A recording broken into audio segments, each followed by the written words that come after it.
Wis, oke.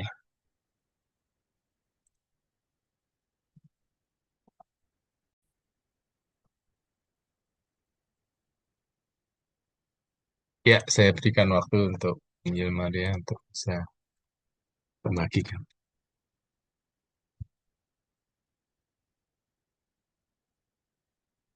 Ya, selamat malam Bapak Ibu yang dikasihi Tuhan. Bersyukur hari ini kita boleh bersama-sama kembali di dalam pelayanan kabel pada malam hari ini. Hari ini kita akan sama-sama membahas satu buku yang menarik. Ya, bukunya ini yang sudah jadi berkat buat saya. Buku ini sangat bagus. Jadi awalnya tidak tertarik gitu ya. Tetapi ketika mulai membaca dan membaca, akhirnya saya menjadi tergerak untuk menyampaikan buku ini. Ya, buku ini sebenarnya sudah lama sekali dibuatnya ya. Sebenarnya hak ciptanya sendiri tahun 95, tapi ternyata prinsip-prinsip ini boleh dikatakan boleh berlaku dan sampai saat ini. Menarik sekali. Ya, kita akan mencoba melihat ya menjadi orang tua yang berwibawa. Ini adalah pasangan suami istri William and Candace Bekas ya. Di William Bekas ini adalah seorang boleh dikatakan seorang psikolog Kristen dan pendeta gereja Lutheran. Dia memperoleh gelar PhD khususnya di bidang psikolog ya, psikologi. Pendiri dan Direktur Pusat Pelayanan Psikologi Kristen di Saint Paul, Minnesota, bersama istrinya Candice Beckers melayani sebagai konselor di sana, di mana Candice itu menjadi wakil presiden dari Minnesota Scientists Incorporated. Mereka berdua tinggal di Forest Lake, Minnesota. Ya, kita akan melihat. Nah, di awal buku ini diceritakan kisah tentang Jenny. Jenny ini berusia balita ketika diceritakan waktu itu pada hari Minggu, Jenny ini diajak orang tuanya pergi ke gereja untuk beribadah. Karena usianya masih balita, jadi akhirnya dia bergabung dengan mama papanya. Nah, ketika ibadah itu mulai berlangsung, ketika firman Tuhan diberitakan, ternyata Jenny ini yang berusia balita merangkak di bawah bangku gereja, mencoba menjerit dan berteriak selama khotbah. Nah, tentunya orang-orang di sekitar Papa Mama Jenny ini menjadi terganggu dan akhirnya berkali-kali menoleh ke arah Jenny dan orang tuanya. Nah, orang tuanya adalah Anne dan Mark terpaku.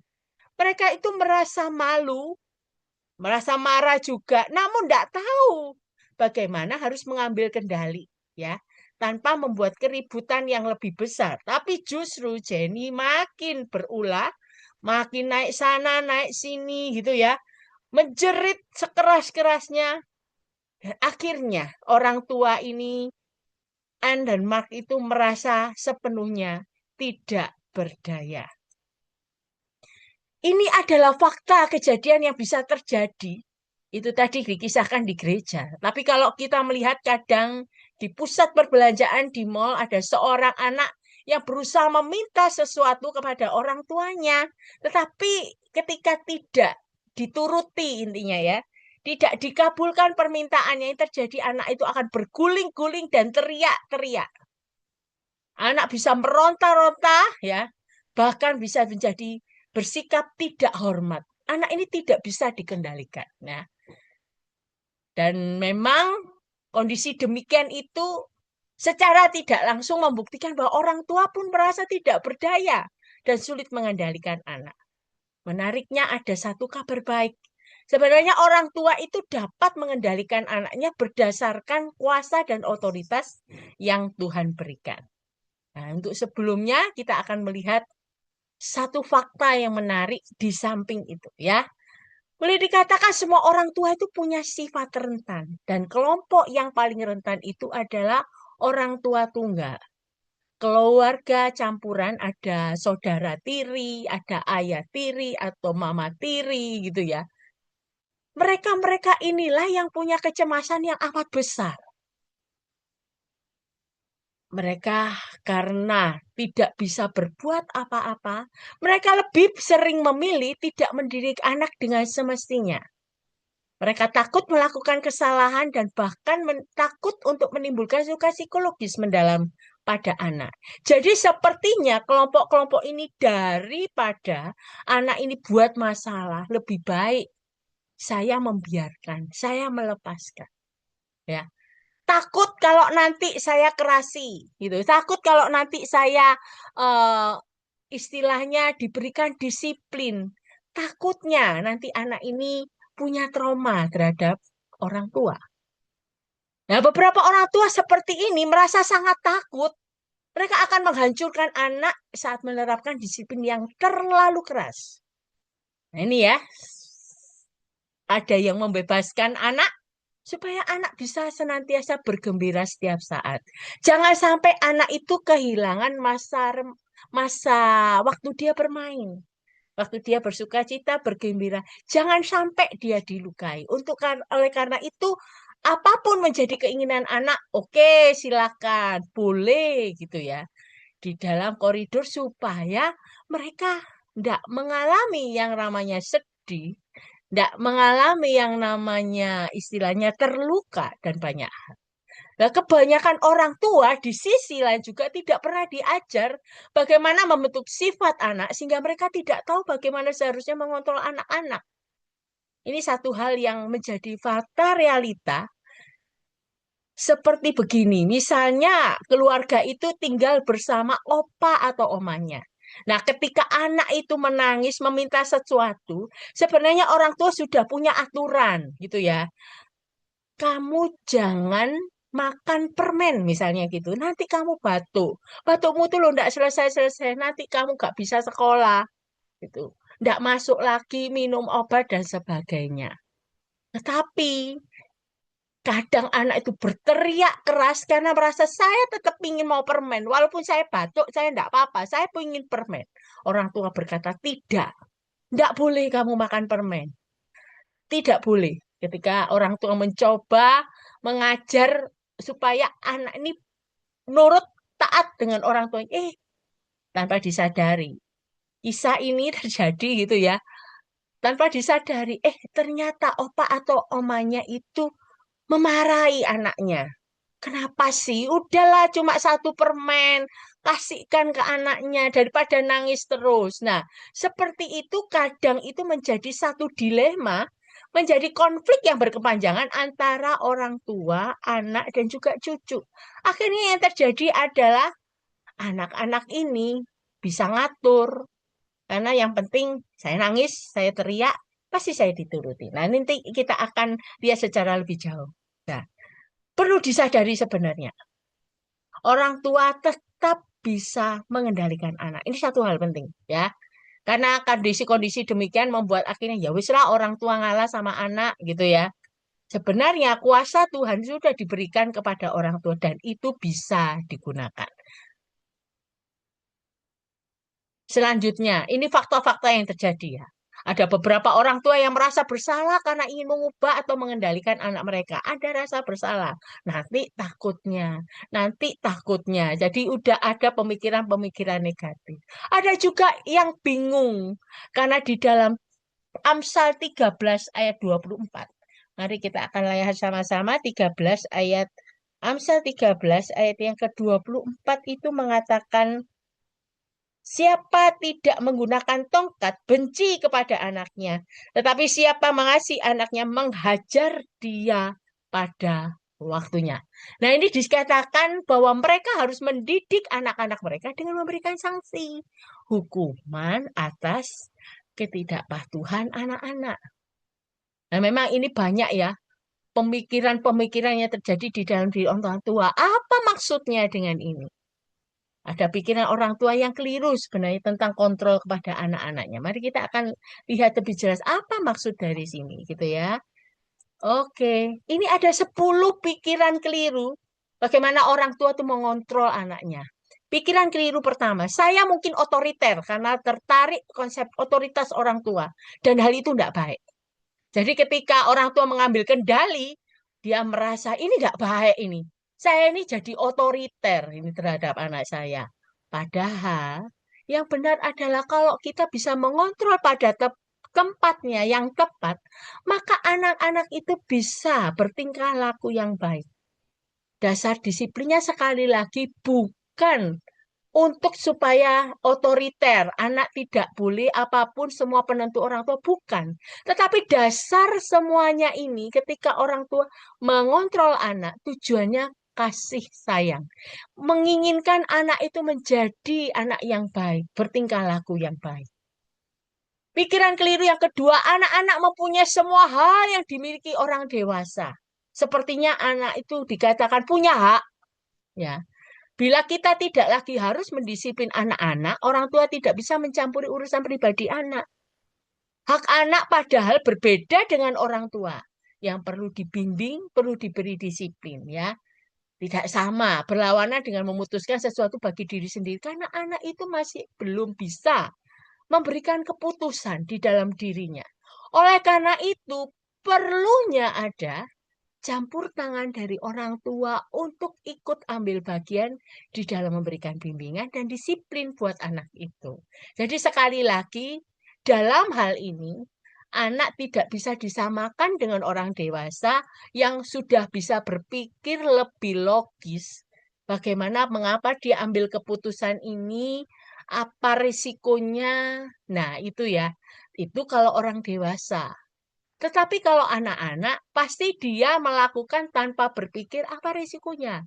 Nah, disinilah tugas orang tua untuk memberikan bimbingan ajaran bagi anak. Kemudian yang ketiga, pikiran yang keliru. Jika saya mengontrol tingkah laku anak itu sama dengan saya tidak mengasihi mereka. Justru sebaliknya, yang benar adalah ketika kita bisa berani menetapkan batasan dan meminta anak bertingkah laku benar, walaupun mereka tidak suka, justru itu tanda kita mengasihi anak. Ada orang tua yang berani menetapkan batasan, anak hanya bisa diberikan kesempatan main HP ketika hari Sabtu dan Minggu. Nah ini ya, ini ada satu pemikiran dan ketetapan batasan yang harus dituruti oleh anak. Bukan maksudnya orang tua itu tidak mengasihi anak. Justru tanda petik kalau bahasa Jawa mengeman nih ya. Jangan sampai dia itu terpengaruh dan akhirnya boleh dikatakan addicted ya, seperti kecanduan gadget. Nah, itu ya. Jadi di dalam hal ini janganlah kita berpikir kalau kita kontrol tingkah laku anak, kita tidak mengasihi. Tidak, justru sebaliknya, kita harus kontrol mereka, kendalikan mereka. Justru itu karena kita mengasihi mereka. Selanjutnya pikiran keliru yang keempat, saya hanya diminta untuk memberi makanan, pakaian, dan rumah bagi anak. Setelah itu jangan ganggu mereka. Nah, kalau seperti ini bahaya sekali. Karena sebenarnya orang tua yang punya pikiran ini, mereka tidak mengerti. Sebenarnya Tuhan sendiri sudah memberikan kepada orang tua itu menjadi wakilnya Tuhan bagi anak-anak mereka yang ditunjuk langsung oleh Allah, membimbing, mengasihi, mengurus, mengajar, membentuk sifat dan tingkah laku anak-anak. Mari kita akan melihat di dalam Ulangan pasal yang ke-6 ya. Ulangan pasal yang ke-6 kita akan melihat sama-sama ini boleh dikatakan pada zaman dulu disebut sebagai Shema. Si Shema di orang Yunani bagaimana ini pengajaran kitab Taurat yang seharusnya dilakukan oleh keluarga-keluarga Yahudi. Mari kita akan melihat di dalam Ulangan pasal 6 ayat yang ke-6 dan ke-7 kemudian ayat yang ke-25. Apa yang kuperintahkan kepadamu pada hari ini haruslah engkau perhatikan. Haruslah engkau mengajarkannya berulang-ulang kepada anak-anakmu dan membicarakannya apabila engkau duduk di rumahmu, apabila engkau sedang dalam perjalanan, apabila engkau berbaring dan apabila engkau bangun. Ya, berarti di dalam keseharian anak-anak orang tua diminta untuk membimbing mereka, melihat misalnya dalam keseharian, awal pagi orang tua mengantar anak ke sekolah gitu ya. Ketika melihat, waduh cuacanya cerah ya hari ini ya, matahari bersinar terang. Kemudian orang tua mencoba memberikan pemahaman kepada anak-anak, terutama anak yang kecil. Nah, puji Tuhan, hari ini cerah, ada matahari bersinar. Siapa yang ciptakan matahari? Tuhan. Nah, Tuhan itu luar biasa. Tuhan berikan matahari untuk memberikan terang pada pagi hari ini. Misalnya begitu ya. Kalau kita cuci baju karena matahari, cuciannya nanti kering. Ya, misalnya gitu ya. Banyak hal yang bisa kita lakukan untuk misalnya sinar matahari untuk para petani gitu ya yang memerlukan sinar matahari untuk tanamannya supaya lebih subur, perlu sinar matahari dan sebagainya ya. Bersyukur untuk Tuhan untuk segala hal. Nah, ini salah satu contoh di mana di dalam keseharian tidak perlu selalu buka Alkitab begitu ya. Tetapi di dalam keseharian di sekitar kita melihat ada bunga. Oh, bunganya bagus sekali ya. Bunga apa ini? Nah, kemudian bersyukur. Tuhan sudah ciptakan bunga ini, kita memuji nama Tuhan. Nah, jadi sebenarnya tidak hanya orang tua itu mencukupi kebutuhan primer anak ya, yaitu makanan, pakaian dan sebagainya ya. Orang bilang sandang, pangan, papan gitu ya. Tetapi sekali lagi dibutuhkan lebih daripada itu. Kalau orang hanya sediakan makan, pakaian dan rumah saja itu pasti menghancurkan mereka karena sebenarnya anak butuh lebih daripada itu ya. Fisik dan emosional. Itu harus diperlengkapi satu dengan yang lain. Selanjutnya pikiran keliru yang kelima, apakah ide anak taat sama ortu dan orang tua harus mendisiplin anak itu merupakan gagasan perjanjian lama? Loh, ini justru perjanjian lama yang mengatakan.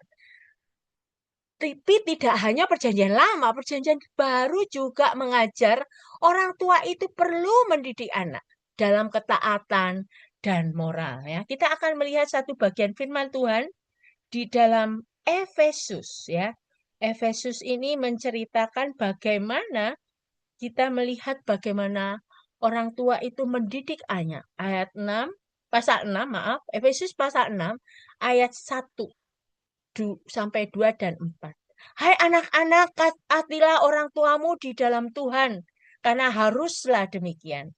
Hormatilah ayahmu dan ibumu, ini adalah suatu perintah yang penting, seperti yang nyata dari janji ini. Kemudian ayat yang keempat,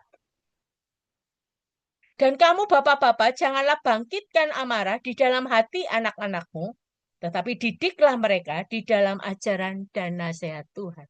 Jadi sebenarnya tidak hanya di perjanjian lama yang kita lihat tadi di dalam Ulangan 6 ayat 6 sampai 7, tetapi Efesus 6 pun mengatakan demikian. Jadi sebenarnya ini apa orang tua mendisiplin anak, anak hormat dan taat pada orang tua itu memang ajaran dari firman Tuhan di perjanjian lama dan perjanjian baru.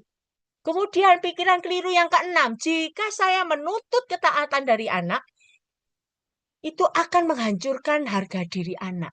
Apakah benar? Nah, yang benar sebenarnya jika anak itu belajar untuk patuh dan melakukan apa yang benar, dan saya tetap menunjukkan penghargaan dan memberi dorongan, maka ia akan punya citra diri yang utuh. Daripada jika saya membiarkan anak bebas bertingkah laku. Sekali lagi, kalau anak bebas bertingkah laku, saya yakin tidak ada kontrol yang akhirnya membuat anak bisa melakukan bahkan kesalahan pun dia anggap benar. Nah, untuk saat ini yang perlu dikatakan bahwa orang tua itu perlu mendukung anak. Selain anak itu perlu patuh dan melakukan yang benar dengan koridor yang ada, misalnya kalau kamu mau berkendara harus usianya di atas 17 tahun gitu ya, misalnya begitu. Tapi anak ketika orang tua ya wes lah saya bebaskan anak. Ini ada peristiwa yang terjadi pada pertengahan bulan yang lalu. Ketika itu saya dengan keluarga, dengan gereja itu melakukan mission trip. Ternyata di satu waktu ketika acara perkunjungan itu, hamba Tuhan kami, yaitu Bapak Pendeta Gindo itu pulang gitu ya, pulang waktu itu bersama dengan Pak Daniel suami saya menuju ke gereja. Dari arah yang berlawanan ada motor ini boleh dikatakan motor yang untuk mengangkut rumput karena kami kebetulan mission trip di satu gereja di Malang, di daerah Blitar begitu. Nah, akhirnya ada seorang anak tanpa pakai helm, apa anak umur sekitar 15-an berdua bergoncengan gitu ya, dua orang kemudian lewat tanpa disadari nabrak gitu ya, nabrak mobil. Yang terjadi anaknya yang digonceng itu kayak tertampal ke ini apa namanya, di kapnya mobil, dan akhirnya terjadi kecelakaan itu. Untungnya hanya di motornya, anaknya tidak apa-apa, hanya luka-luka. Disitulah kemudian anak ini ketika ditanya, kamu ditinggal di mana? Karena kebetulan tidak kenal. Kamu tinggal di mana? Singkat cerita ya, singkat cerita diceritakan memang anak ini tidak bisa dikendalikan. Sebenarnya nggak boleh, sudah diberitahu berkali-kali. Sampai kangking kerasnya karena dari arah berlawanan itu jalannya menanjak. Jadi otomatis dia kencang sampai motornya itu terpisah jadi dua gitu ya. Terpisah jadi dua karena terlalu kerasnya akhirnya ya, tapi memang itu motor kuno dan juga dimodif seperti itu ya untuk ambil rumput. Jadi akhirnya boleh dikatakan terpisah semuanya, motornya anaknya juga kelempar. Tapi puji Tuhan akhirnya setelah didiskusikan tidak berujung panjang, maksudnya udah selesai secara kekeluargaan dan oke gitu ya. Dan akhirnya oke. Tapi dari situ saya melihat ketika paman dari anak ini gitu ya datang di tempat kejadian itu, dia mengatakan, memang anak ini sudah terbiasa dilos oleh orang tuanya. Jadi orang tua itu bebas.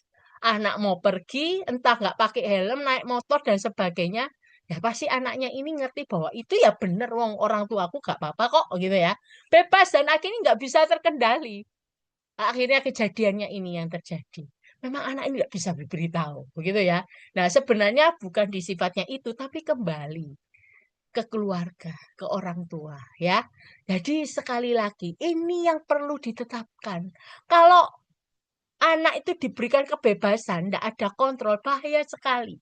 Nah, tentunya ketika anak belajar patuh dan melakukan apa yang benar, ya, sekaligus juga ada orang tua yang mendukung, memberikan penghargaan, berikan dong, kamu pasti bisa. Nah, itu akan membuat anak itu punya citra diri yang utuh di dalam dirinya, gitu ya. Oke, selanjutnya pikiran keliru yang ketujuh, bila saya memaksakan keinginan dan standar tertentu pada anak, akan merusak kemampuan mereka untuk belajar apa yang benar dan salah. Ini yang benar adalah ini salah, gitu ya. Yang benar tanggung jawab orang tua memang untuk mengajar anak tentang apa yang benar dan salah. Seperti tadi, anak yang mengendarai itu, yang benar adalah kamu pakai helm, kamu masih belum cukup umur. Jadi salah kamu kalau naik motor. Nah, gitu ya. Jadi perlunya ada penekanan, anak bisa memilih bertindak benar daripada salah. Nah, saya yakin percaya setelah peristiwa ini anak ini akan lebih tersadar, semoga tersadar bahwa apa yang mereka lakukan itu adalah hal yang tidak benar, hal yang salah dan melanggar. Nah, ini ya, puji Tuhan tidak sampai luka yang mendalam, bahkan sampai urusan ke rumah sakit, hanya luka-luka saja. Nah, ini ya satu hal yang menarik yang perlu diketahui. Yang kedelapan, saya tidak tahan kalau anak-anak sedih atau marah kepada saya. Berarti mereka tidak menyenangi saya. Bukti bahwa saya orang tua yang baik. Nah, kadang ketika kita mengontrol anak, bisa jadi anak itu bisa marah sama kita. Banting pintu, mungkin misalnya gitu. Atau nangis gitu ya. Misalnya, anak sudah dikatakan, kamu melanggar kalau pakai HP. Kita kan sudah berjanji sama-sama. Kalau kita main HP itu hanya hari Sabtu sama Minggu. Jadi ketika kamu melakukan, berarti kamu melanggar. Akhirnya HP itu disita, diambil, dan kemudian tidak diberikan kepada anak. Nah, tentu anak bisa marah, reaksinya bisa sedih, bisa mangkel. Namun di saat inilah anak diajar apa yang benar, apa yang sudah disepakati harus dituruti, ya. Tentunya dengan pemikiran bahwa mereka harus hormat kepada orang tua mereka, karena orang tua itu adalah wakil Allah. Orang tua punya otoritas, ya. Walaupun mungkin anak itu bisa mengatakan, papa jahat, mama jahat, gitu ya, bisa kayak itu. Nggak usah bingung, ya. Ini hanya sekedar omongan dari anak. Tapi kalau kita misalnya tidak disukai sama anak atau dimarah sama anak, tapi belakangnya kan tujuannya untuk membuat mereka lebih baik. Itu yang kita lihat itu. Jadi ketika kita melakukan dan menandaskan, menegaskan apa yang benar, kadangkala tidak selalu kita mendapat persetujuan dari anak-anak. Selanjutnya yang ke-9, jika saya menghukum anak itu sama dengan memperlakukan mereka dengan semena-mena. Karena setiap bentuk hukuman adalah penyiksaan. Jadi perlunya memakai metode positif dalam mendidik anak. Jadi perkataan ini mengatakan gini, nggak boleh menghukum anak.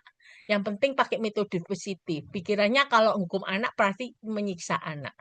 Nah ini harus benar-benar ditekankan bahwa kita ketika melakukan hukuman nanti akan dibahas ya, bukan dengan maksud untuk meluapkan emosi. Tapi hukuman itu perlu dilakukan jika memang diperlukan dan harus dipakai seperlunya.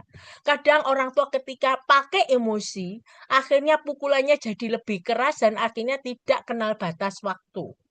Ya, yang dikatakan di sini bukan perlakuan semena-mena, pelampiasan kemarahan atau membalas, perlu penguasaan diri.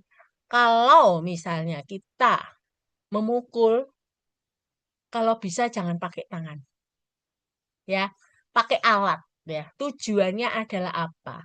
Karena tangan ini yang untuk memukul, ya. Tapi tangan ini juga bisa meraih mereka, memeluk mereka. Nanti istilahnya mereka juga jadi bingung. Ini tangan yang sama loh. Ya, lebih baik ada yang dipakai. Dulu Pak Daniel sama saya sepakat ini loh. Kita pakai tongkat kasih istilahnya begitu ya.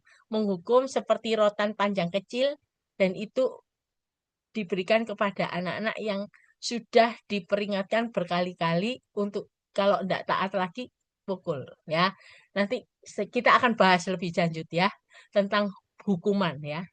Nah, ini ya sekali lagi perlu penguasaan diri, sekali lagi kepentingannya untuk mendidik anak jadi baik. Ya. Yang ke-10, jika saya menghukum, anak akan mengira saya mereka adalah anak yang nakal. Tidak ada anak yang nakal, yang ada adalah orang tua yang tidak baik. Ini dikatakan pikiran yang salah sekali ini ya. Anak nggak ada yang nakal. Yang ada bahwa orang tua yang tidak baik salah. Kita perlu melihat jelas bahwa anak-anak juga adalah manusia berdosa. Ya, bukti Alkitab mengatakan semua orang telah berbuat dosa dan telah kehilangan kemuliaan Allah. Itu termasuk diri anak-anak.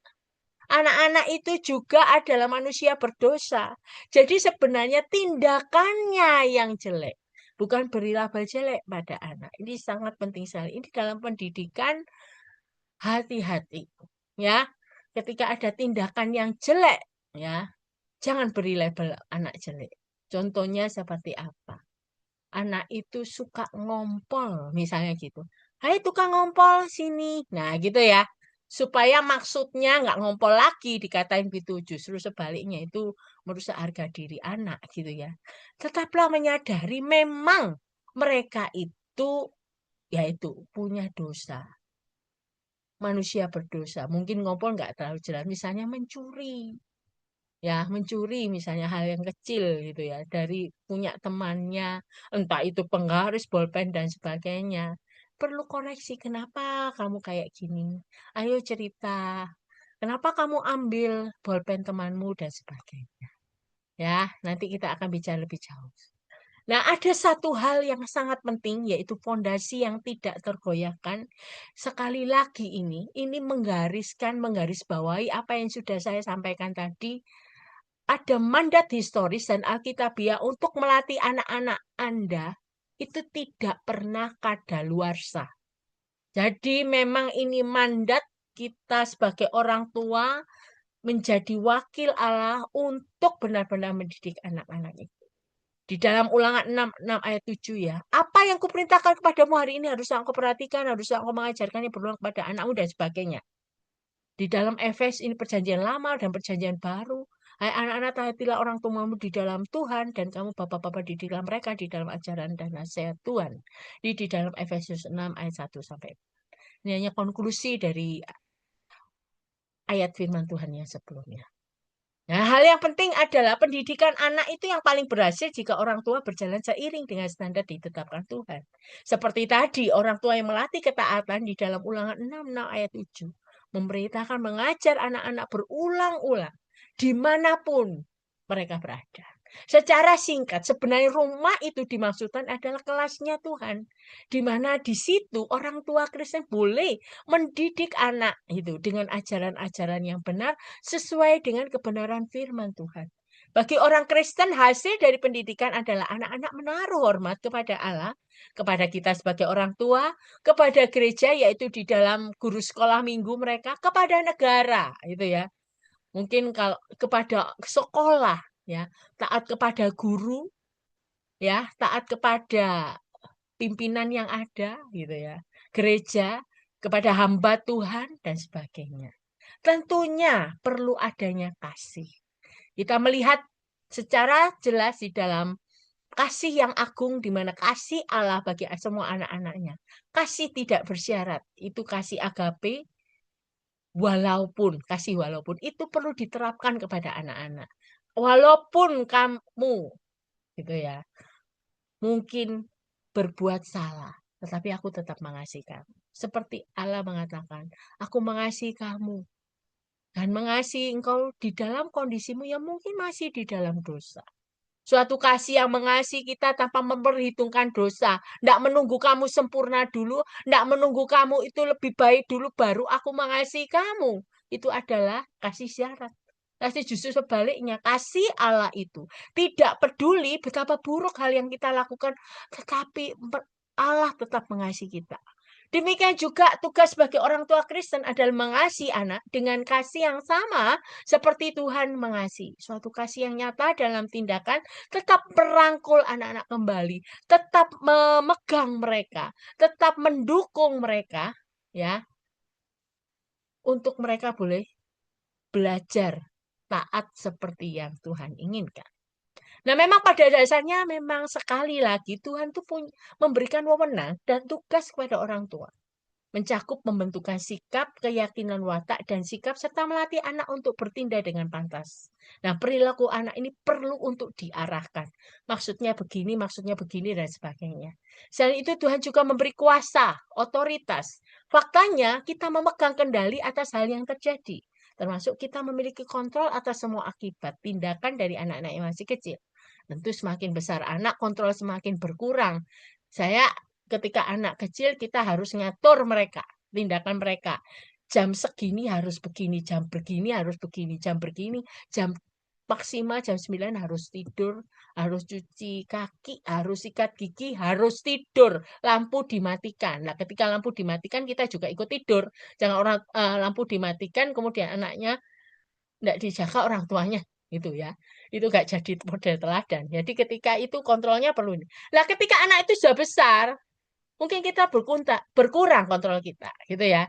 Kemudian kita akan memberikan aja arahan, mengatakan pada kamu jangan tidur malam-malam loh ya. Kalau tidur malam-malam besok pagi nggak bisa bangun sekolah.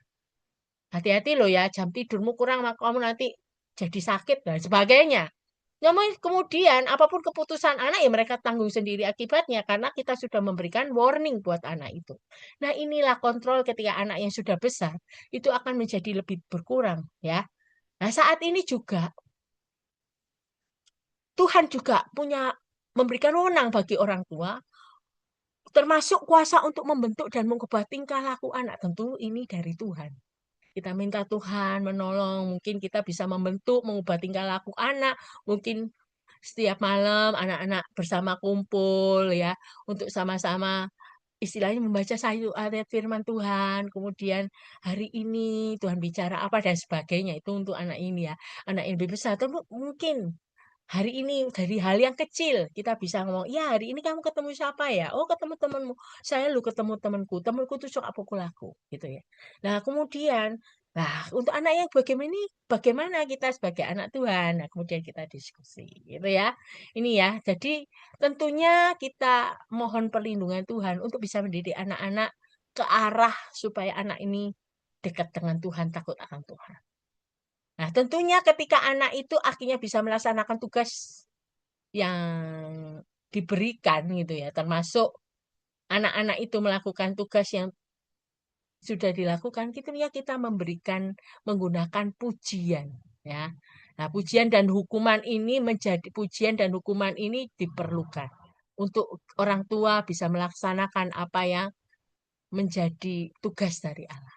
Kita akan melihat yang pertama dorongan ya. Jadi yang pertama kita melihat tadi dorongan, yang kedua adalah hukuman.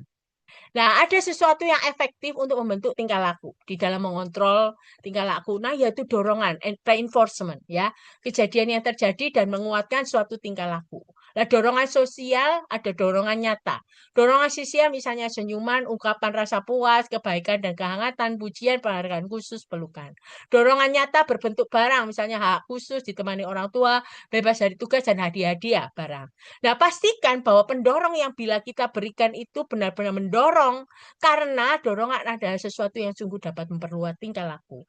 Hal yang perlu diingat adalah tanda penghargaan akan kehilangan kuasanya, kecuali diikuti dengan paling tidak dorongan nyata yang diberikan sesekali. Jadi begini,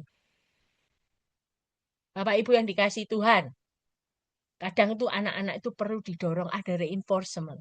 Ada sesuatu yang didapat ketika dia taat melakukan sesuatu. Nah, dorongan ini membuat anak bisa membentuk perilaku anak, mengubah tingkah laku yang buruk menjadi baik. Misalnya begini, kita malam ini gitu ya. Tugasnya kamu misalnya melap meja makan setelah kita makan malam bersama. Nah, itu ya.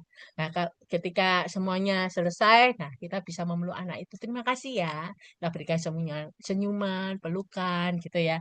Ciuman kepada anak. Kami sudah bantu. Walaupun mungkin ngelapnya enggak bersih gitu ya. Tapi setidak-tidaknya sudah ada usaha dalam diri anak untuk taat kepada orang tuanya. Nah, kemudian atau mungkin begini anak yang lebih besar, kamu selesai makan, silakan cuci gitu ya. Tuh, kemudian kita sudah sepakat kalau ini gini akan begini dan sebagainya.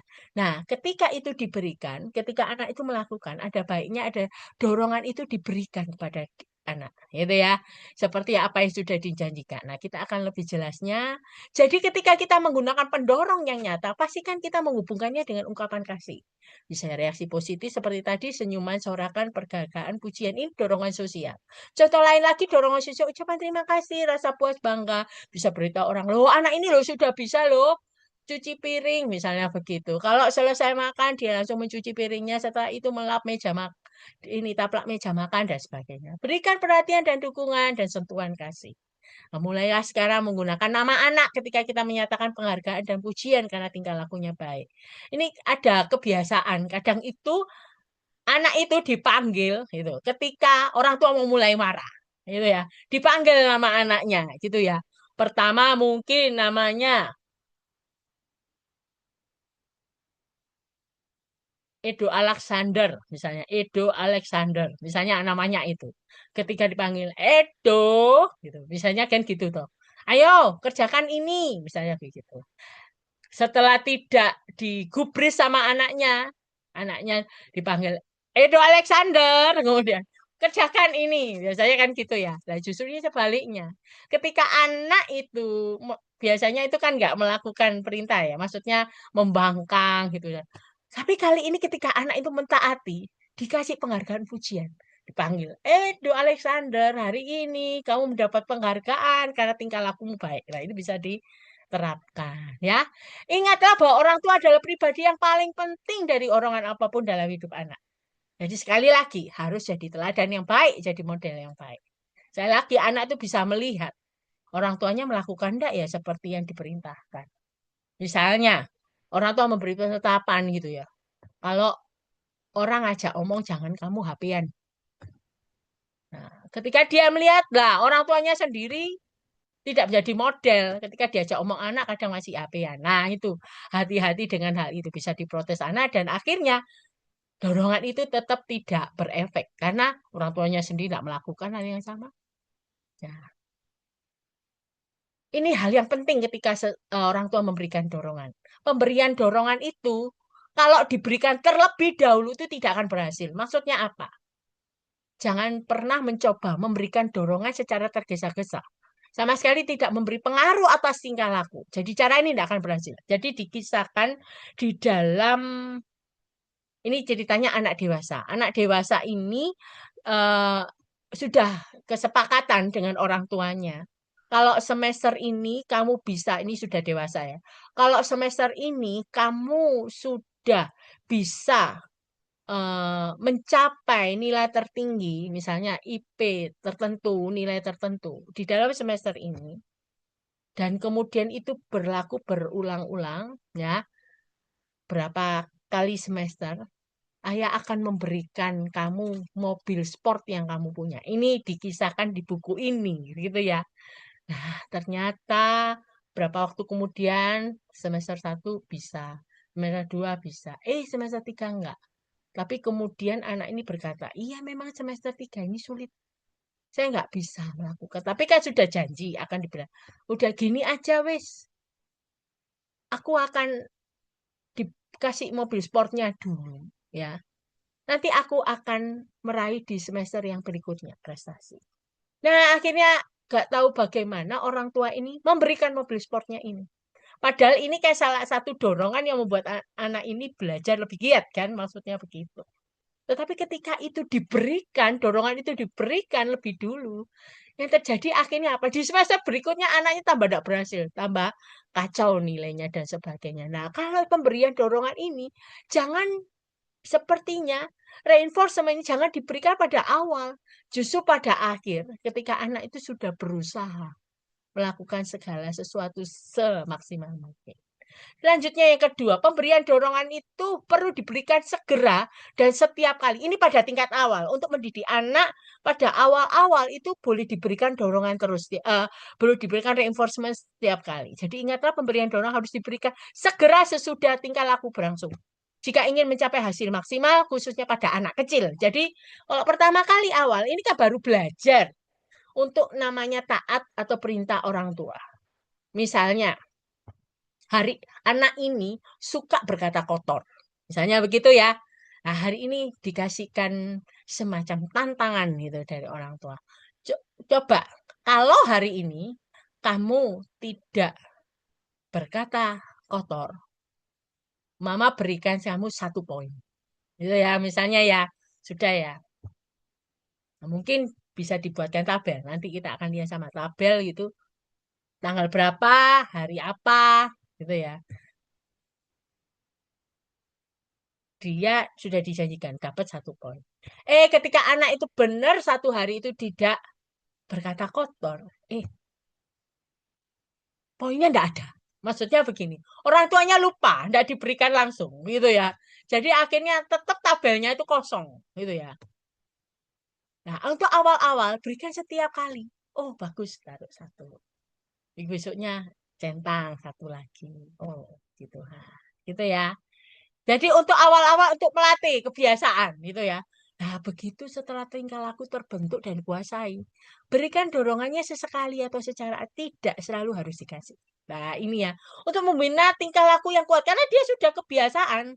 Berarti kebiasaan kalau sudah kebiasaan lebih kepada walaupun kasih indah manda itu enggak apa-apa. Karena sudah terbentuk gitu ya. Nah, ini hati-hati. Tapi sekali lagi ya, harus benar-benar konsisten. Ya, dorongan ini perlu diberikan sesuai dengan janji. Ketika kita tidak melakukan seperti yang kita omongkan, anak akan merasa, loh, kok gak di, saya sudah berusaha keras ini nggak ngomong kotor. Tapi kok saya nggak dikasih poin. Nah, anaknya merasa nggak dihargai dan merasa ini usaha kerja kerasnya. Waduh, kok nggak dilihat ya sama orang tua. Nah, itu ya satu hal yang penting. Nah, ada kesalahan umum juga orang tua di dalam menggunakan kuasa menunggu sampai perubahan besar sebelum memberikan dorongan. Justru berikan penghargaan saat perkembangan kecil-kecil setiap hari atau setiap malam jangan ditunda. Misalnya ada seorang anak yang selalu minta ditemani orang tua waktu tidur. Nah, diberikan tantangan, dorongan gitu, reinforcement. Ayo coba. Nggak perlu harus 1 hari besok ditinggal orang tuanya. Nggak. Tapi mulai dari kecil-kecil. Mulai perkembangan kecil. Gini ya, oke, kamu sudah gede, tidur punya kamar sendiri. Nanti begini ceritanya. Jadi papa, mama akan temani kamu, gitu ya. Temani kamu untuk di tempat tidurmu sampai kamu tidur baru kami pergi. Nah itu untuk perkembangan kecil. Ya akhirnya anak mau tidur. Kadang anak dikatakan aku enggak mau, aku takut, aku tidur sama mama aja. Nah ini ya. Nah kadang tuh orang tua memang, nah ini kita perlu lihat apa sebabnya anak demikian, gitu ya. Kalau memang kita mau melatih dia sungguh, ya sudah. Begitu dia tidur atau kita angkat, tidak tinggalkan di tempat tidurnya dan di kamarnya dan sebagainya. Itu bisa hal yang bisa kita latih kesepakatan antara kedua orang tua gitu ya. Nah, penghargaan atas perkembangan kecil. Tiba-tiba anak ini sudah bisa loh walau orang tuanya itu menemani sampai dia tidur gitu ya. Sudah bisa. Oh, hari ini kasih penghargaan. Wow, puji Tuhan. Kamu sekarang sudah berani ya, Papa meninggalkan kamu waktu kamu tidur itu sampai pagi kamu tidak rewel. Ya, itu. Berikan penghargaan. Tidak usah menunggu dia sampai benar-benar ditinggal total baru dikasih penghargaan. Jangan dari hal yang kecil. Ya, kadang menunggu ini salah gitu ya, keliru gitu ya. Kemudian mungkin besoknya udah mulai gini ya. Papa mama akan nunggu kamu nggak sampai kamu tidur, misalnya ada kemajuan dikit. Menunggu sampai 10 menit. Kamu tidur enggak tidur papa tinggal. Nah, seperti itu ya, mulai sedikit demi sedikit. Nah, ini akhirnya diapresiasi terus itu membuat anak belajar. Oh iya ya, aku mau coba belajar berani. Aku bisa ya ternyata gitu ya. Mungkin itu yang bisa diberikan.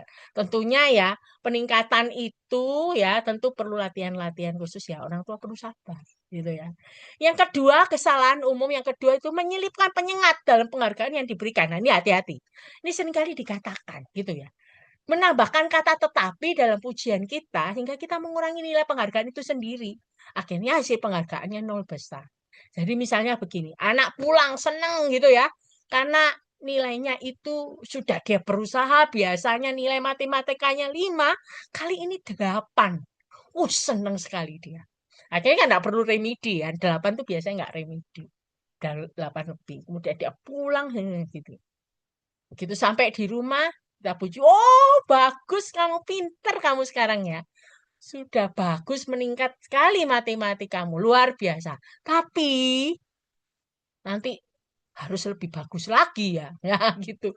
Jadi sepertinya iya, tapi ada tetapinya, ada syaratnya, penyengat ya kan ini ya. Tetapi temenmu ada yang lebih baik, ada yang 100. Akhirnya pujian kita tidak ada nilainya. Penghargaan nol. Nah, hati-hati dengan penghargaan yang diberikan. Kesalahan yang ketiga adalah kehilangan semangat dan menjadi ceroboh mengenai konsep penghargaan. Nah, ini hati-hati. Ketika kita sudah komitmen sama anak, ya, kadang itu program-program proyek yang dilakukan bersama orang tua itu gagal. Mengapa? Karena tiba-tiba bukan anaknya yang nggak semangat, orang tuanya yang nggak semangat, hilang semangatnya ketika melanjutkan program. Nah, selalu satu cara efektif supaya orang tua nggak malas. Nah, ini ya kan program mungkin bisa jangka panjang buat anak. Satu cara efektif ada perjanjian. Dimana kalau papa mamanya mulai loyo, nggak semangat lagi, anak bisa mengingatkan mereka. Nah, kalau sudah mengingatkan orang tua, berarti anaknya dapat tambah nilai, gitu ya. Jadi ini kan kerjasama antara orang tua dan anak itu menjadi mitra, bukan untuk salah satu menghancurkan, justru sinergi bersama-sama untuk boleh membentuk anak menjadi lebih baik. Menarik sekali ya kalau bisa ada perjanjian antara orang tua anak. Kalau bapaknya tidak sesuai dengan yang diumumkan, anak juga bisa protes. Tentunya dengan sopan diajarin kalau menegur orang tua tidak bentak-bentak, tidak marah-marah, tapi diungkapkan dengan sopan. Nah, itu bisa diajarkan kepada anak. Selanjutnya, kesalahan yang selanjutnya adalah memberi hadiah sebelum target tingkah laku tercapai. Lah aturan yang benar adalah tingkah laku dulu baru penghargaan, tidak boleh sebaliknya seperti tadi. Jadi jangan diberikan dulu. Nah, hanya anak, yo aku ndak melakukan juga nggak apa-apa, nggak ngapain, toh sudah dikasih hadiahnya. Misalnya anak itu diberikan begini, misalnya hari ini sudah tentuan ya, hari ini kamu tugasnya menyapu. Kalau kamu melakukan hal ini, kamu nanti diajak papa pergi ke satu toko untuk beli sesuatu yang dia inginkan, gitu ya. Tapi kemudian anak ini ya nyapu gitu ya. Tapi kemudian diajak anaknya tetap ke toko untuk beli sesuatu. Nah, ini bahaya ya. Karena akhirnya sekali lagi eh, anak akan tidak mau melakukannya. Kenapa? Tuh sudah dikasih penghargaannya dulu. Gitu ya. Kemudian yang kelima, menggunakan ancaman sebagai motivator tingkah laku. Nah, lebih baik hukuman ringan akan menghilangkan kebiasaan mengancam. Nah, hati-hati dengan hal ini. Kadang tuh anak diancam untuk melakukan. Kalau kamu tidak menyapu, kamu tidak dikasih uang jajan hari ini. Nah, itu ya, kadang itu jadi motivator anak melakukan sesuatu. Jadi, melakukan sesuatu bukan keinginan, tapi karena takut mendapat ancaman itu dilakukan. Nah, itu tidak benar. Yang keenam, memberikan secara gratis apa yang ingin kita jual. Nah, ini maksudnya begini. Kadang orang tua itu begini mengatakan, nanti kalau kamu nurut ya hari ini ya, ndak ganggu adikmu ya. Misalnya ndak buat adikmu nangis, misalnya begitu ya. Mama kasih permen satu. Ya anak itu suka permen ya, buat anak kecil ini. Nah, tapi me- salahnya kita adalah permen itu bergeletakan itu di meja ya. Bergeletakan di meja ya, akhirnya ya anak ya sudah bukan otoh ada di meja itu hadiahnya di situ ya tinggal saya ambil gitu ya. Jadi akhirnya itu hadiahnya itu tidak menjadi pemicu untuk melakukan ya.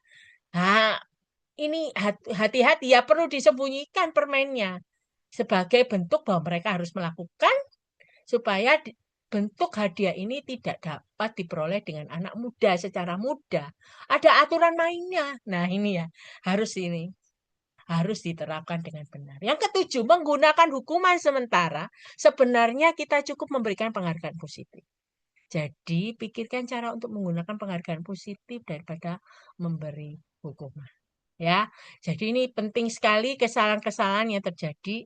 Kadang orang menggunakan hukuman dulu, gitu ya.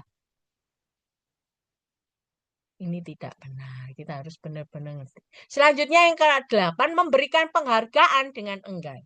Yang benar berikan anak dengan segudang penghargaan, lebih banyak lebih baik supaya program kita terlaksana. Berikan penghargaan tidak selalu uang. Penghargaan bisa dengan pujian, pelukan gitu ya, perkataan gitu ya dan sebagainya. Mencoba melubah terlalu banyak tingkah laku pada saat bersama. Yang terbaik dan berhasil mulai program dengan satu anak untuk satu tingkah laku. Jika sudah berjalan dengan baik, lanjutkan dengan tingkah laku yang lain. Misalnya begini, ada seorang anak dilaporkan oleh wali kelasnya ke orang tua bahwa anak ini kalau di kelas suka jalan-jalan ketika orang tuanya, ketika gurunya itu lagi mengajar. Ya kalau jalan-jalan kemana gitu gak apa-apa, keliling kelas. Ada anak yang demikian. Tapi ketika dia jalan, dia ganggu temennya, diambil, ditariklah bukunya, lagi-lagi nulis, kemudian dipukul lah temannya. Kemudian anak ini mengata-ngatai temannya. Nah, ini kan banyak PR-nya atau program menghilangkan yang ngomong kotornya, menghilangkan yang mungkin mengganggu temannya, mengusili temannya, memukul teman. Kan banyak tuh itu tingkah laku yang akan berusaha untuk dihilangkan sedikit demi sedikit perilaku yang buruk gitu ya. Nah, tentunya kita kalau program seperti kayak itu jangan istilahnya itu semua ditargetkan gitu ya tindakan tapi mulai dari satu mungkin kita program pertama dulu ndak pukul temannya dulu kalau di dalam kelas nggak usah pukul dulu nah ini PR-nya bentuk ini dulu bentuk ini dulu nah setelah itu membentuk apa lagi berkata kotor nah jadi satu demi satu tingkah laku ketika satu sudah boleh berjalan baik lanjutkan tingkah laku lain ada proyek lagi gitu untuk anak melakukan. Yang kesalahan umum selanjutnya yaitu gagal untuk menetapkan target tingkah laku secara tepat. Nah, untuk itu kita perlu tahu secara tepat apa yang ingin kita ubah dan bagaimana caranya. Nah, seperti tadi ya, nah, sepakat dengan kita belajar hari ini kamu tidak boleh berkata kotor. Jadi kita harus bagaimana ini ya bagaimana caranya. Tetapkan tingkah laku apa ingin diubah dan tulis secara rinci apa yang kita inginkan untuk dipelajari anak diberitahu. Masuk Kamu kalau dipukul orang, mau nggak? Rasanya gimana kalau dipukul? Nah, jangan melakukan. Nah, seperti itu ya. Mama sedih kamu melakukan hal itu. Itu namanya menyakiti temanmu dan sebagainya. Ya, ini satu hal yang menarik yang perlu digariskan kepada diri anak. Jika kita dapat mengatasinya, kita perlu antusiasme kita sendiri. Jadi, selama kita memberikan ini ya, mengatasi hal-hal ini, kita perlu antusiasme juga dalam diri kita sendiri. Ya, berikan yang terbaik kepada anak kita apapun yang kita lakukan bersama dengan dia. Oke, selanjutnya. Sekarang kita beralih kepada hukuman ya. Hukuman bukan untuk membalas sekali lagi, melampiaskan kemarahan, membuatnya untuk membayar harga. Hukuman itu sebenarnya suatu bentuk pelatihan alat untuk mengubah tingkah laku dalam proses pelatihan anak. Nah, memang konsekuensinya dapat sungguh-sungguh menolong anak untuk bertumbuh dan berkembang ke arah positif. Ya, itu hukuman tidak selalu harus menimbulkan rasa sakit, maksudnya kayak dipukul, di istilahnya seperti itu ya, tidak selalu. Tapi ada hal-hal lain yang boleh dikatakan punishment itu diberikan. Nah, kita akan lihat lebih jauh ya. Suatu kejadian tidak dapat disebut sebagai hukuman jika tidak menyebabkan tingkah laku berkurang dalam frekuensi dan atau berkurang intensitasnya. Jadi perlu ada dampak yang dihasilkan, ada perubahan di dalam diri anak. Nah, pemberian hukuman yang tepat adalah dapat mengontrol tingkah laku secara efektif. Waspada jika hukuman terjadi terlalu lama setelah tingkah laku yang tidak dikehendaki itu terjadi, hukuman itu tidak akan membawa hasil. Nanti kalau kamu tidak melakukan A, misalnya gitu ya, kamu tidak akan dapat B. Tapi ketika anak tidak melakukan, hukuman itu tidak diberikan, akhirnya tidak berefek apa-apa, tidak ada hasilnya. Nah, hukuman juga harus dilakukan secara konsisten dan benar-benar tahu kenapa hukuman ini dilakukan. Apa salahnya? Jangan sampai menghukum anak tanpa anak itu tahu kenapa dia dihukum. Ketika anak itu diberikan disiplin misalnya, ada kalanya orang tua perlu memanggil anak, bicara dengan dia. Mengapa dia perlu mendapat hukuman? Karena kamu tidak taat. Kita kan sudah janji, kalau kamu begini, kamu akan begini, dan sebagainya. Tapi di sisi lain, perlunya pentingnya juga penghargaan sosial positif untuk memperkuat keinginan anak untuk tidak melakukan tingkah laku yang tidak dikehendaki. Nah, ini satu hal yang sangat penting harus balance satu dengan yang lain gitu ya. Selanjutnya, contoh hukuman yang pertama time out, menyuruh anak masuk kamar. Nah, efektif memang untuk anak usia 38 tahun tapi kurang efektif untuk anak yang lebih besar atau remaja. Lebih baik memang dikhususkan untuk satu atau dua tingkah laku saja. Untuk semua hal yang tidak disukai. Misalnya, kalau dia pukul adiknya sampai nangis atau dia bentak mamanya gitu ya. Nah, itu dia perlu dikurung. Intinya sebenarnya dikurung sih di satu tempat. Dan tentunya kesepakatan ya tempat di mana anak harus pergi untuk menjalani time out. Tentunya bukan di kamarnya. Kalau di kamarnya dia bisa melakukan banyak hal tentu ya. Set waktu 3 menit. Kita udah janji. Kalau kamu makin ribut di dalam ruang time out itu, tak tambahi lagi 3 menit, gitu ya. Nah, jika gunakan waktu bahaya, jangan gunakan waktu berlebihan, maka keefektifannya akan berkurang. Nah, respon yang harus dibayar itu kita mencabut hak anak atas sesuatu yang berharga baginya. Ketika dia pindah ke ruang time out, intinya kita mencabut hak anak untuk mungkin apa? Bisa melakukan sesuatu dengan bebas, ya. Seperti gunakan HP, main game, main dengan teman, dan lainnya. Ketika dia harus time out kan, dia nggak bisa melakukan itu semua. Nah, untuk anak yang lebih besar mungkin bisa denda uang, kehilangan hak untuk pakai kendaraan, pembatasan kebebasan, dan sebagainya. Gitu ya. Ini yang time out ini ya. Yang kedua, memukul pantat. Ini merupakan hukuman fisik ya. Jika dilakukan dengan benar, tentunya jarang digunakan hanya pada situasi yang sangat khusus dapat menjadi hukuman yang efektif dalam mengubah tingkah laku anak. Tidak tepat saat memukul anak di depan umum, hati-hati ini. Jangan permalukan anak. Jangan buat anak itu tontonan. Apalagi di depan teman-temannya. Sehingga akhirnya nanti anak ini akan dibully, kemudian anak ini akan dikata-katai dan sebagainya. Sebaiknya memukul anak di salah satu sudut di mana tidak ada orang yang melihat. Ini penting sekali.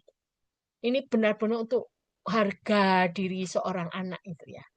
Jadi benar-benar harus diperhatikan. Saya dibesarkan dalam keluarga yang papa itu suka pukul saya. Nah, kalau sudah pukul dan ngomongin saya, papa saya itu tidak mau tahu di mana tempatnya. Yang penting pada saat itu dia akan pukul tanpa tahu bahwa di situ tuh ada teman-teman saya dan orang lain. Tentu ini menorehkan satu luka yang dalam dalam diri saya. Nah, akhirnya kondisi demikian membuat saya pernah mengalami kepahitan dengan papa saya. Namun puji Tuhan saya berproses dan akhirnya boleh menerima papa kembali. Ketika membahas hal ini saya mengingat kembali ya bahwa jangan sampai melakukan kesalahan yang sama yaitu memukul anak ya memang orang tua kadang tuh tidak bisa menguasai diri gitu ya menguasai diri sehingga akhirnya pada saat itu juga ya perlu dilampiaskan ada kalanya tenang dulu kapan ya supaya ketika kita tenang kita bisa lebih berpikir apa yang seharusnya saya perlu lakukan ya efek negatif saat kita menimbulkan sakit hati pada anak ini kelemahan hukuman fisik adalah hukuman menimbulkan kemarahan sakit hati. Tapi jika kasih kita itu nyata, kita bisa tolerir penolakan mereka untuk menjamin tingkah laku yang benar. Ya, bisa jadi seperti itu, bisa menimbulkan kemarahan sakit hati. Hukuman juga menyebabkan orang yang melakukan merasa tidak enak. Pukulan itu sesekali tidak akan menghancurkan hubungan dengan anak. Ini satu hal yang penting ya. Kemudian hukuman menjadi modal tingkah laku agresif bagi anak. Jangan pukul anak sekali lagi sebagai tindakan karena rasa jengkel atau rasa marah yang meledak-meledak. Nanti akan kita orang tua akan kalau misalnya anak diperlakukan demikian, akhirnya anak itu akan meniru secara tidak langsung, mungkin kepada teman-temannya gitu ya. Oke, kalau dia jengkel marah orang tua aku begitu sama aku ya aku gituin sama teman-temanku, misalnya gitu ya. Hukuman dapat menyebabkan tingkah laku yang dihukum semakin menjadi-jadi. Jadi kita seringkali memukul anak. Ini hati-hati ya dengan hal ini, hati-hati. Selanjutnya, memukul tidak sama dengan menyakiti. Kalau menyakiti, orang tua belum tentu belajar mengendalikan diri sehingga memukuli anak dengan keras. Sekali lagi ya, menyakiti itu seperti orang melampiaskan seperti tadi tanpa penguasaan diri. Biasanya ada dorongan untuk menyerang. Nah, ini hati-hati. Ada tanda bahaya dan perlu pertolongan. Kalau misalnya orang tua itu benar-benar memukul dan kemudian tanpa batas, gitu ya, tanpa pengendalian diri. Bahaya ini. Orang tua harus benar-benar menyadari bahwa kok saya begini ya. Nah, tentunya ini perlu pertolongan. Bisa melalui psikolog, terapi, konseling, dan sebagainya. Nah, tindakan memukuli harus disimpan sebagai persediaan. Maksudnya apa? Itu hukuman terakhir, gitu loh. Kalau anak itu nggak taat sampai akhir finalnya itu baru dipukul. Kalau sebelumnya jangan dulu, mungkin hanya tegur atau peringatan. Nah, pukulan ini memang dapat digunakan dalam kondisi seperti ini. Jadi ini kalau anak dipukul itu kalau dalam kondisi seperti ini. Misalnya ketika anak tidak juga keluar dari situasi yang bahaya dan kita tidak dapat lagi menunda memberikan kesan yang dalam kepadanya. Kalau sepertinya anak ini sudah istilahnya sudah kalau untuk anak kecil ya. Dia hati-hati ketika dia mencoba bermain di dekat jalan raya gitu ya. Misalnya anak ini tidak mau mendengarkan, perlu pukul. Karena dia tidak mendengarkan apa yang kita katakan. Pukulan dapat digunakan juga dalam kondisi ketika kita dalam keadaan di mana bentuk hukuman lain tidak dapat langsung diberikan. Dan si anak sadar akan kondisi ini dan yakin dia dapat melawan kita. Nah ini sekali lagi penerangan yang di atas tindakan memukul harus disimpan sebagai persediaan. Itu yang akhir ya. Disiplin yang paling akhir itu ngukum. Kalau nggak bisa anak ini benar-benar melawan, kemudian benar-benar melihat ada kayak menyerang gitu ya. Ini hati-hati. Jadi ini yang satu hal yang penting perlu dipukul. Kemudian yang ketiga, ketika berurusan dengan tingkah laku yang secara nyata tidak dapat diatasi dengan bentuk-bentuk hukuman lain, tetapi yang harus dihentikan demi kebaikan anak. Misalnya, anak itu suka bermain HP tanpa batas dan sudah melanggar aturan. Nah, itu perlu pukul. Nah, berhenti memukul itu saat anak memasuki usia pubertas dan setelah itu.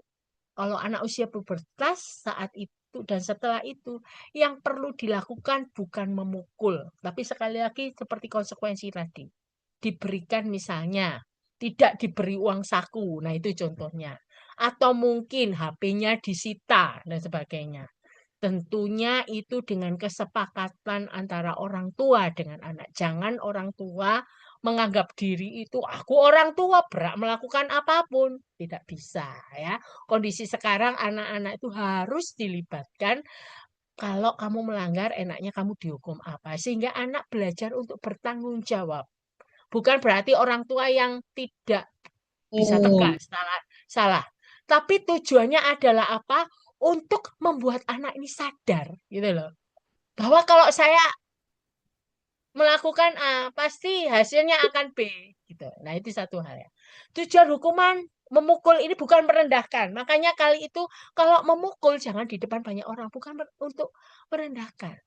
Berikan curahan kasih sayang di lain waktu. Jadi setelah memukul, ada kalanya setelah memukul kita memeluk anak itu. Mungkin anaknya enggak mau dipeluk. Ya enggak apa-apa.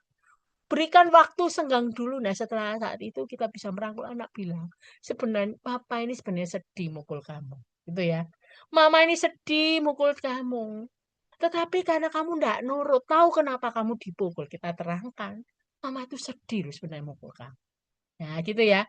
Tentunya itu harus dengan penuh kesungguhan ngomongnya, enggak boleh kayak bohongan gitu ya. Ingat, hargai setiap kemajuan juga yang dicapai dan upaya yang dilakukan ketika anak berhasil.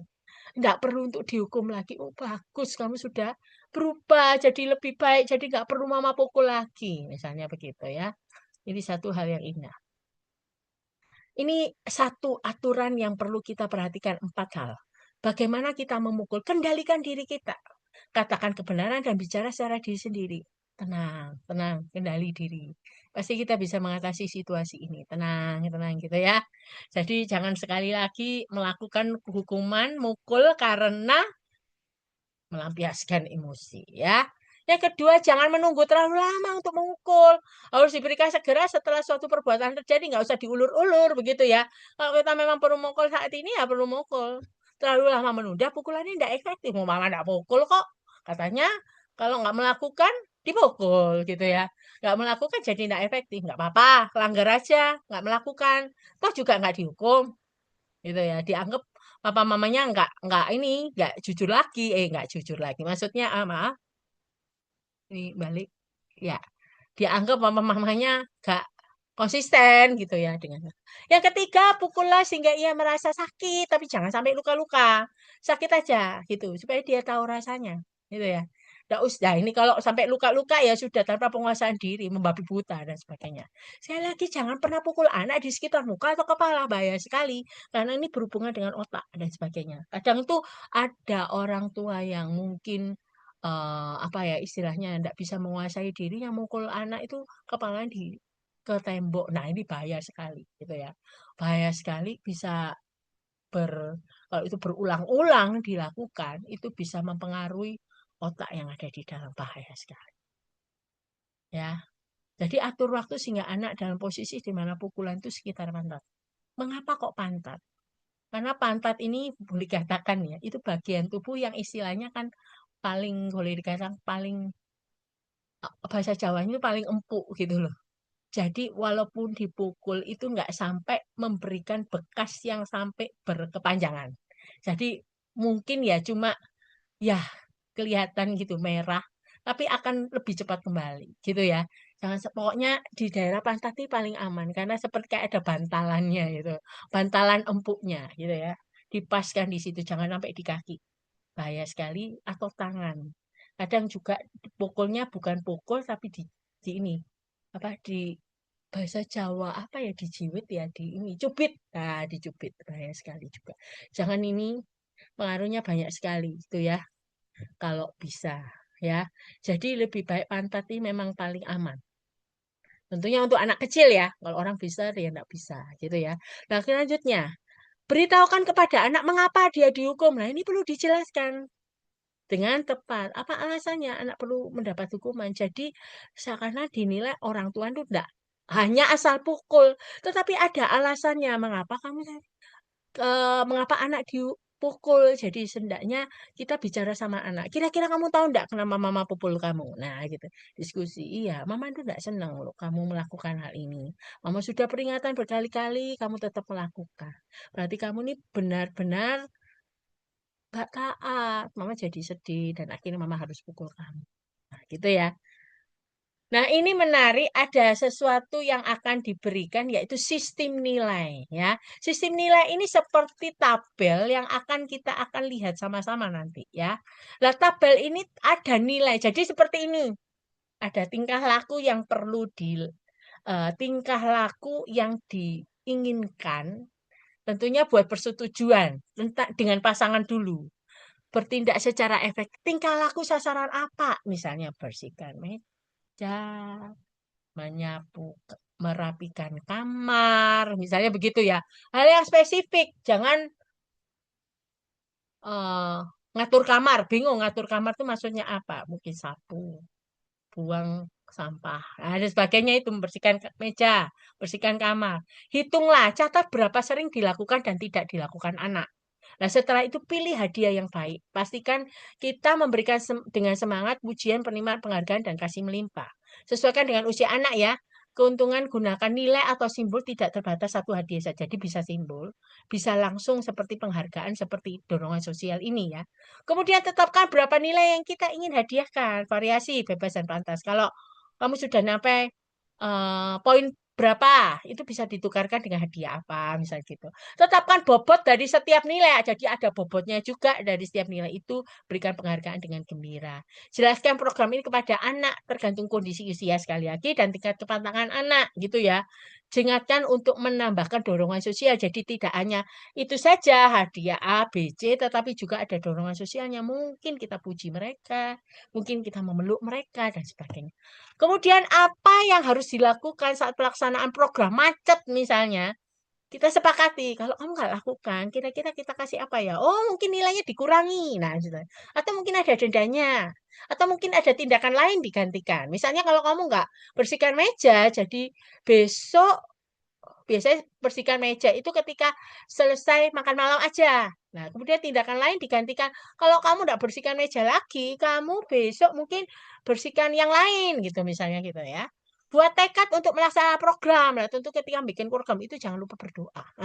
Itu satu hal yang penting juga karena kita juga belajar melibatkan Tuhan untuk Tuhan sendiri memimpin supaya anak ini bisa punya apa dorongan untuk punya tingkah laku yang berubah. Nah, ini contohnya ya, mungkin tidak terlalu terlihat, tapi setidaknya ini ada lembar tingkah laku untuk anak namanya ini Andi. Ini minggu keberapa dicatat misalnya tingkah laku yang baru apa? Dapat bobot nilai. Nah, ini satu teli untuk siap kejadian. Minggu melakukan berapa? Sekali ya ditulis sekali. Misalnya kemudian dijumlah nilainya seperti ini. Jadi jumlah yang diperoleh minggu ini berapa? Bisa nilai minggu lalu mungkinnya 6. Jadi dulu minggu lalu itu melakukan hanya 6. Cuma kali ini 36. Jadi jumlah 42. Nanti disepakati sama-sama. Tingkah laku yang tidak disukai, misalnya melawan, memukul adik, ada bobot nilai 3. Nah, kalau satu teli berarti kalau pas Sabtu ini 5. Jadi kalau seminggu Senin Selasa kan enggak melakukan kan. Berarti Sabtu ini melakukan 5 kali. Ya, 5 lagi. Istilahnya ini ya. Jadi 3 kali 5 ini bobotnya ini dikalikan gitu. 3 kali 5 yang di atas menyelesaikan PR itu minggu sekali, Senin Selasa. Kan ada 5. 5 kemudian dikalikan 3, bobotnya jadi 15. Tapi karena tidak disukai tetap dikalikan. 3 kali 5, 15. Nah nanti ini dikurangi. Gitu ya. Dikurangi dari nilai yang ada. Ya, perubahan nilai dikurangi nilai yang hilang. Jadi segini. Jadi kan sebenarnya 42 toh atas ini. Jadi dikurangi 20 karena ada tingkah laku yang tidak disukai, jadi nilainya tinggal 22.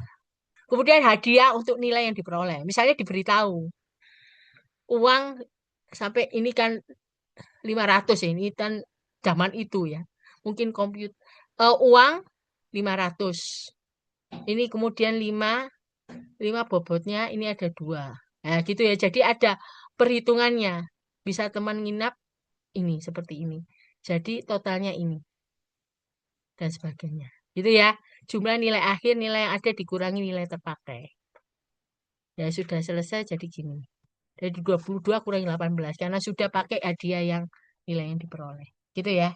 Oke, selanjutnya.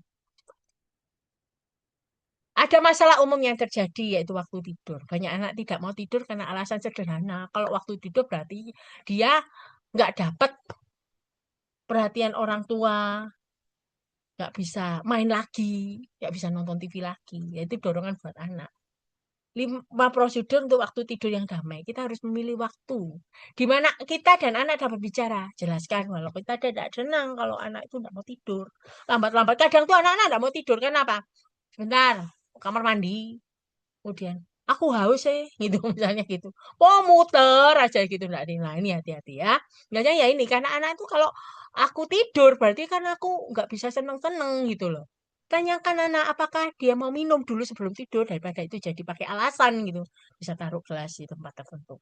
Umumkan kalau kita akan mencoba, ayo sekarang kita lakukan. Lakukan sama gitu pada sama-sama anak. Jangan lupa beri penghargaan kalau anaknya sukses lakukan semua tahapnya.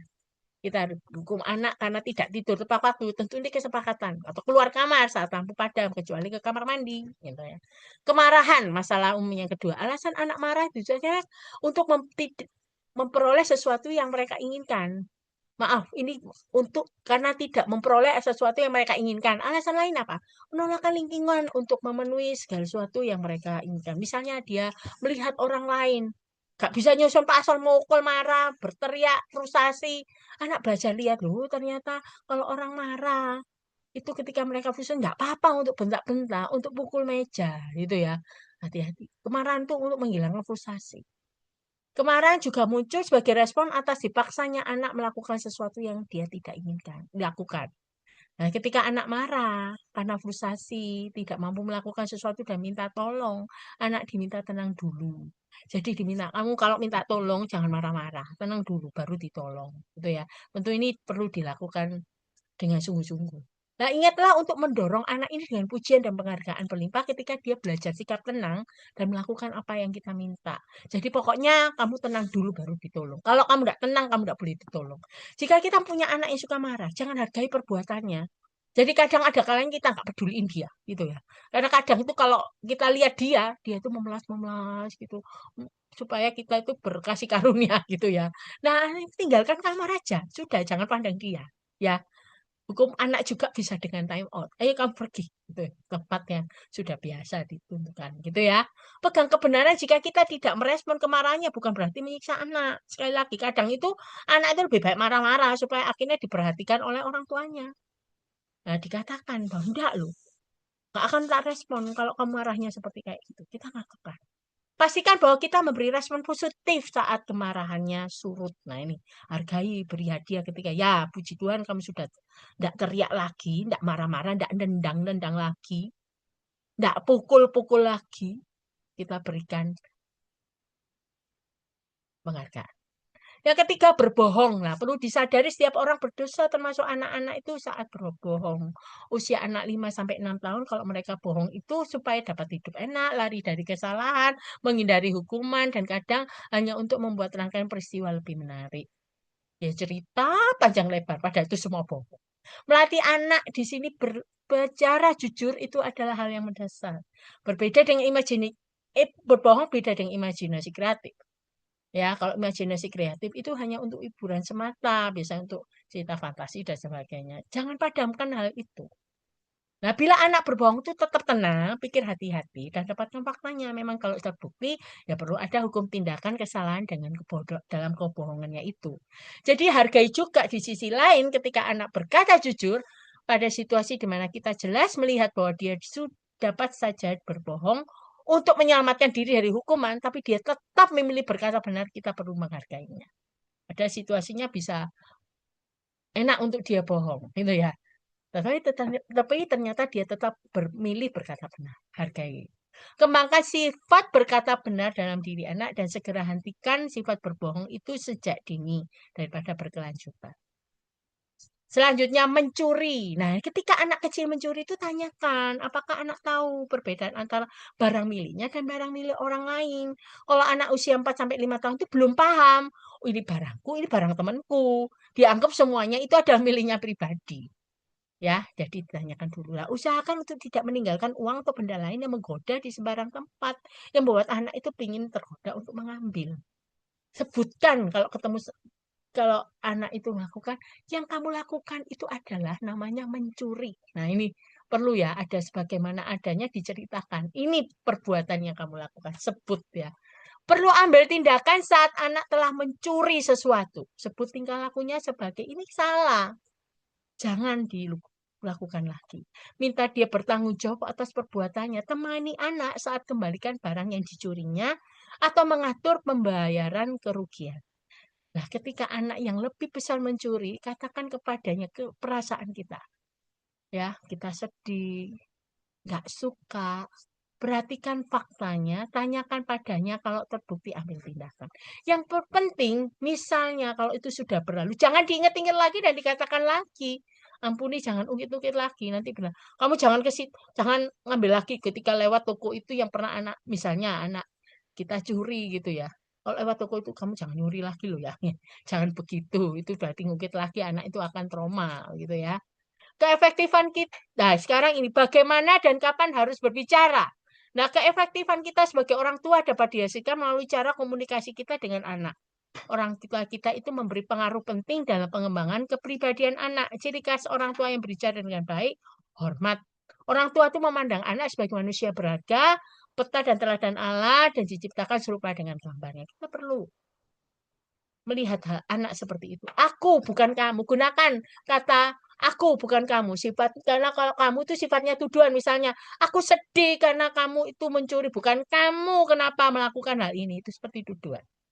Hindari kata selalu dan tidak pernah. Kamu selalu membuat hati mama sedih selalu. Sepertinya ada satu apa ya? Sudah judging gitu ya, menghakiman. Kamu tidak pernah gitu ya. Hati-hati dengan perkataan itu. Perbuatannya bukan anaknya. Jadi yang tidak kita sukai itu perbuatannya, tapi anaknya tidak apa-apa. Orangnya itu tidak apa-apa, tapi perbuatannya. Jadi kadang ada rapat gitu ya, berselisih. Sebenarnya yang tidak tepat itu pendapatnya, orangnya ya jangan dibaci. Nah, kita harus belajar berbicara dengan benar kepada mereka, gitu ya. Nah, hal yang penting saat berbicara dengan anak jangan ngancem. Bertindak segera sebagai kesungguhan apa yang sudah dikatakan. Jangan gunakan aku pengen ngomong sama kamu itu konsekuensi, bukan penghargaan. Padahal maksudnya kalau kita bicara dengan anak itu artinya menghargai. Berbicara kepada anak saat mereka bertingkah laku baik dan benar. Berbicara kepada anak tentang Tuhan, perkara yang sifatnya kekal. Ini penting sekali. Ya, jangan gunakan Tuhan sebagai ancaman. Kalau kamu melakukan ini Tuhan tidak mau sama kamu, gitu misalnya kayak gitu ya. Hati-hati dengan itu. Beritahukan anak apa yang kita inginkan darinya. Katakan secara spesifik, bersikap sopan, mengatakan terus terang. Dan misalnya, Mama pingin kamu itu rajin datang sekolah minggu. Mau baca firman Tuhan dan sebagainya. Berikan aturannya jelas dan sederhana dan jelaskan dengan tepat. Ya, kesepakatan lagi tentunya ya. Tentunya disesuaikan dengan umur anak. Aturan yang jelas gitu ya. Bicara kepada anak tentang hal yang disukainya juga. Jadilah pendengar buat anak. Bagilah ide, minat, dan kegiatan kita dengan anak. Ajak dia memikirkan berbagai hal. Bisa cerita. Kalau misalnya ya kita punya sayap enaknya gimana ya gitu ya. Menarik-menarik sekali yang hal itu pasti anak-anak itu senang gitu ya. Karena mencoba melihat imajinasi anak. Ikutlah terlibat dalam permainan dan kegiatan anak. Lah ada kalanya jangan anak dibiarkan main sendiri. Kadang anak tuh minta, ayo ma temani maka main gitu ya. Tapi kadang mamanya nggak tahu sibuk apa. Kalau misalnya luangkan waktu setidaknya bermain bersama dengan anak dan itu akan membekas dalam diri anak dan akan diingat seumur hidupnya dan anak itu akan melakukan ke anaknya juga demikian. Berdialoglah dengannya, bertanya, beritahu dan dengarkan dia. Bicara secara positif ketika kita memberikan penghargaan. Berbuatlah apa yang kita ingin dan latih ada anak-anak itu juga melakukannya juga ya. Nah, Anda adalah arsiteknya. Tidak ada orang tua yang sempurna. Dan kesalahan demi kesalahan tidak akan menghancurkan anak Anda secara singkirkan rasa bersalah Anda. Anda berhak, mampu, dan dipanggil untuk membimbing mereka. Mulailah menggunakan kuasa Anda, yaitu kuasa cinta itu sendiri. Dan akhir kata, berikan penghargaan pada diri Anda juga. Jadi tidak hanya memberikan penghargaan pada anak, penghargaan pada diri kita sendiri. Dan saat kita melakukan tugas sebagai orang tua dengan benar, maka kita perlu berbesar hati. Tetapkan dalam hati bahwa kita mendidik anak-anak untuk hormat dan taat. Tetapkan tekad untuk memulai mendidik anak demi kepentingan mereka dan kita juga. Maka sebagai orang tua, kita akan bersukacita. Mari kita selamat berjuang bersama-sama. Tuhan memberkati setiap kita. Ya, kita akan sama-sama. Mungkin ada dari Bapak Ibu yang ingin